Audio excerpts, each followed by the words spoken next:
Ester, capítulo 6. A vitória de Mordecai.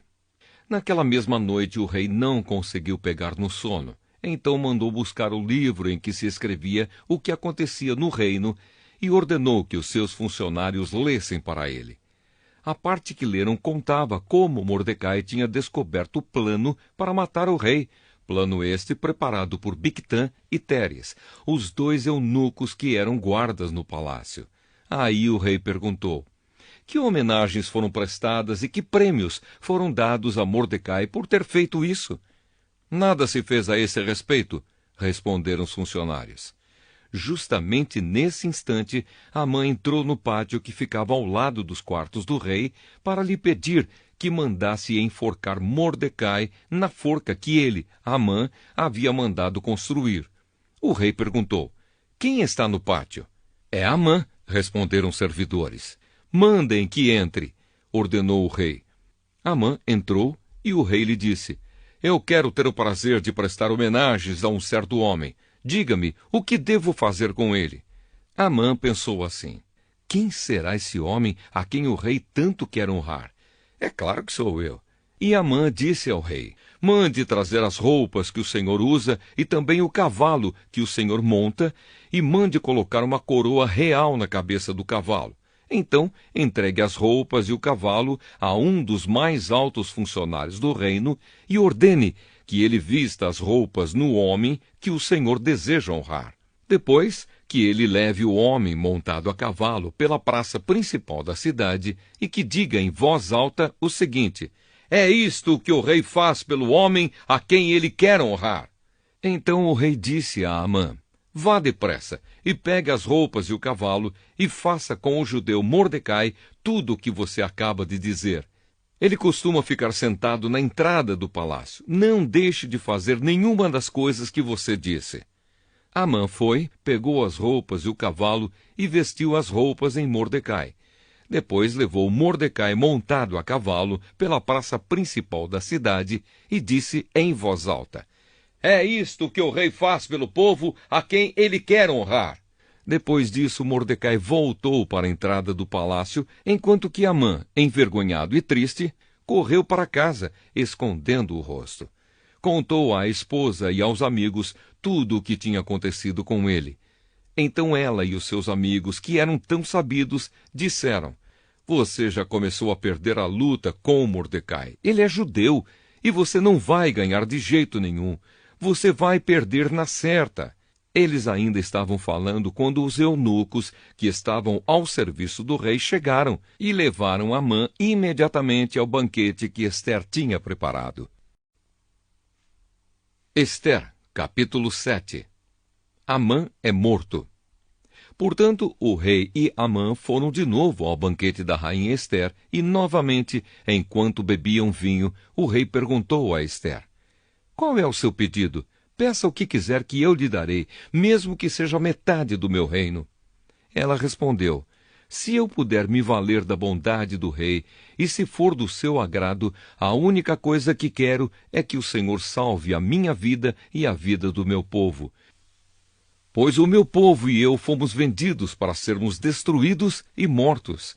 Se fosse somente o caso de sermos todos vendidos como escravos, eu não diria nada, pois não seria justo incomodar o Senhor por causa de uma desgraça tão sem importância como esta.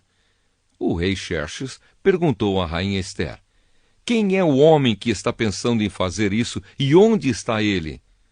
O nosso inimigo e perseguidor é Amã, este homem perverso, respondeu Ester.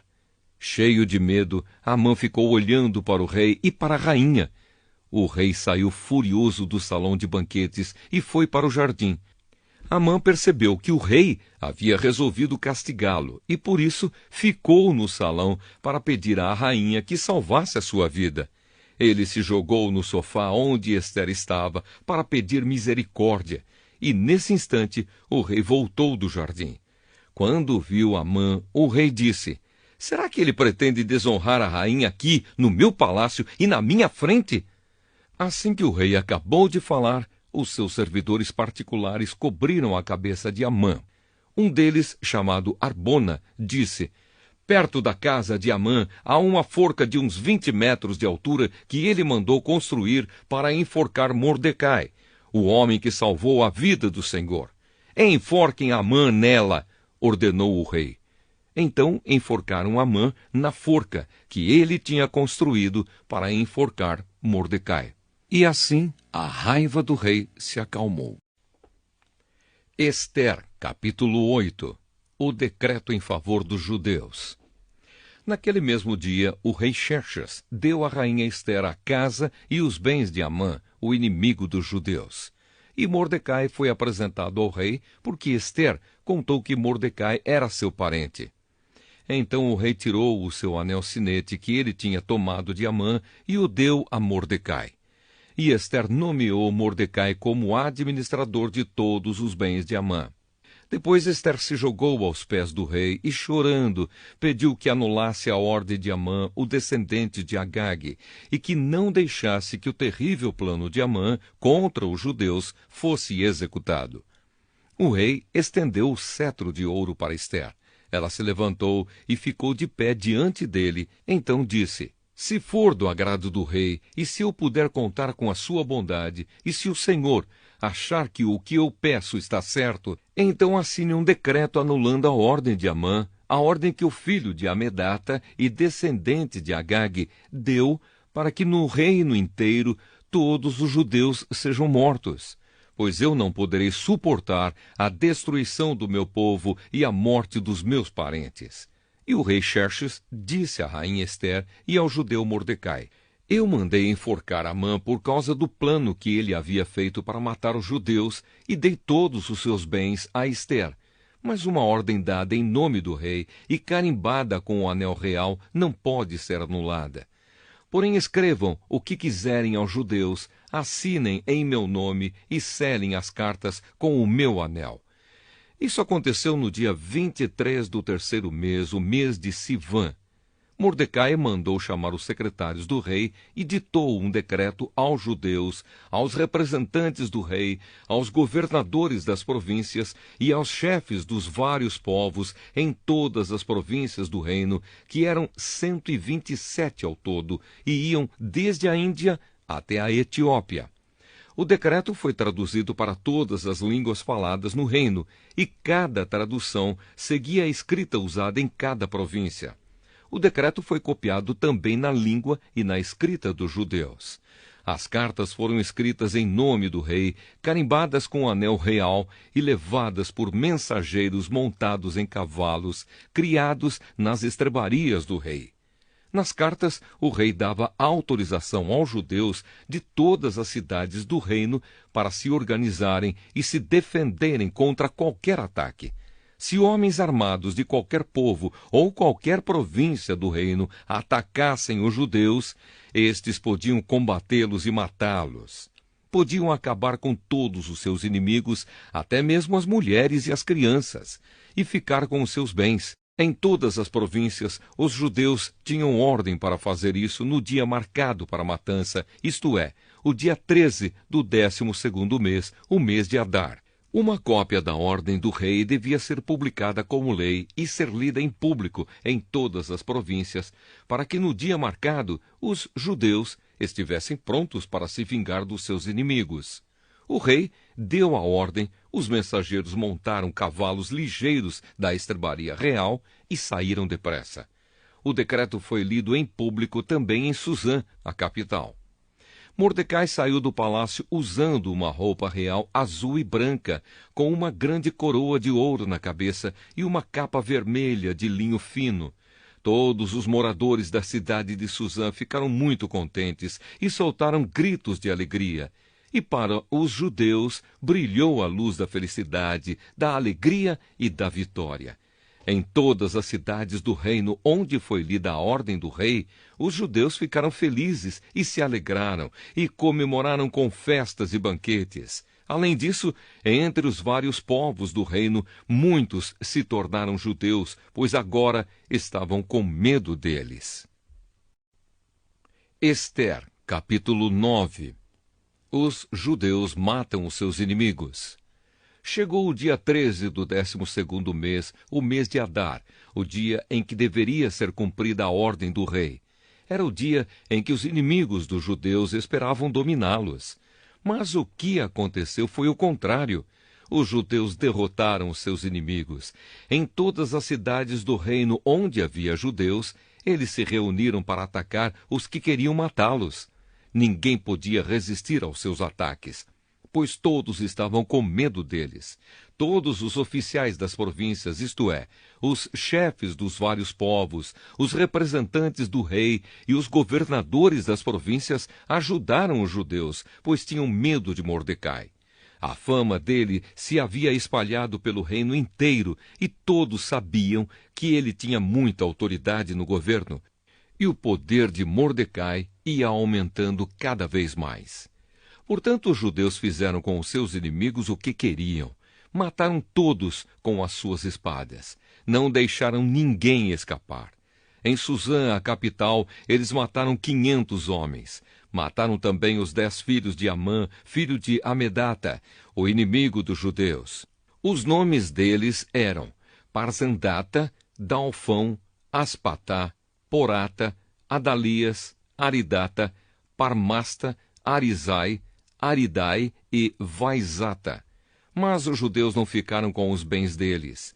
Naquele mesmo dia, o rei foi informado de quantas pessoas haviam sido mortas em Suzã.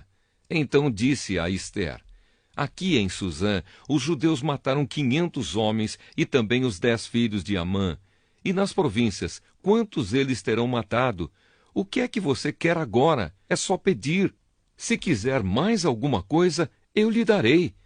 Ester respondeu: se for do agrado do rei, dê autorização aos judeus de Suzã para fazerem amanhã o mesmo que tinham ordem para fazer hoje. E peço também que os corpos dos 10 filhos de Amã sejam pendurados em forcas. O rei concordou e mandou ler a autorização em público em Suzã. E os corpos dos 10 filhos de Amã foram pendurados em forcas. No dia 14 do mês de Adar, os judeus de Suzã se reuniram e mataram mais 300 homens na cidade, mas não ficaram com os bens deles. No dia 13 do mês de Adar, os judeus das províncias se reuniram e se defenderam. Mataram 75.000 inimigos e assim se livraram de todos os que os odiavam, mas não ficaram com os bens dos mortos. No dia 14, eles descansaram e comemoraram com banquetes e festas. Mas em Suzã, os judeus comemoraram no dia 15 do mês, pois nos dias 13 e 14 eles mataram seus inimigos e só no dia 15 descansaram. É por isso que os judeus que vivem em vilas e povoados comemoram o dia 14 de Adar com banquetes e festas e mandam comida uns aos outros. A festa de Purim. Mordecai escreveu tudo o que havia acontecido e mandou cartas a todos os judeus que moravam em todas as províncias do reino, tanto aos de perto como aos de longe. Nas cartas, ele ordenou que todos os anos eles comemorassem os dias 14 e 15 do mês de Adar, pois foi nestes dias que os judeus se livraram dos seus inimigos, e foi neste mês que a tristeza e o luto se transformaram em alegria e festa. Portanto, que dessem banquetes e festas, mandassem comida uns aos outros e distribuíssem presentes aos pobres. Assim os judeus, de acordo com o que Mordecai tinha escrito, começaram o costume de comemorar esses dias. Amã, filho de Amedata, descendente de Agag e inimigo dos judeus, tinha planejado acabar com eles e tinha mandado tirar a sorte. Chama-se isso de Purim, para resolver em que dia ia matá-los. Mas Ester foi falar com o rei, e ele ordenou por escrito que o mal que Amã havia planejado contra os judeus caísse sobre o próprio Amã. Portanto, enforcaram Amã e os seus filhos. É por isso que esses dias feriados são chamados de Purim, que é o plural da palavra pur. Como resultado da carta de Mordecai e de tudo o que os judeus tinham visto e das coisas que aconteceram, eles resolveram que eles mesmos, os seus descendentes e os que se convertessem ao judaísmo, seguiriam o costume de comemorar todos os anos esses 2 dias, conforme Mordecai havia escrito. Ficou resolvido que daí em diante toda a família judaica em todas as cidades das províncias do reino comemoraria a festa de Purim, para que os judeus lembrassem sempre do que havia acontecido. Nunca, em qualquer época, deixariam de comemorar essa festa. A rainha Ester, filha de Abiail, também escreveu uma carta junto com o judeu Mordecai, dando todo o seu apoio à carta que Mordecai já havia escrito a respeito da festa de Purim. Cópias da carta foram mandadas a todos os judeus das 127 províncias do reino, desejando-lhes paz e prosperidade e confirmando que a festa de Purim devia ser comemorada nos dias marcados. Assim como haviam marcado para si mesmos e para os seus descendentes dias de festas e de jejum, eles deveriam seguir essas ordens do judeu Mordecai e da rainha Ester. A ordem de Ester, confirmando as instruções para a comemoração de Purim, foi escrita num livro.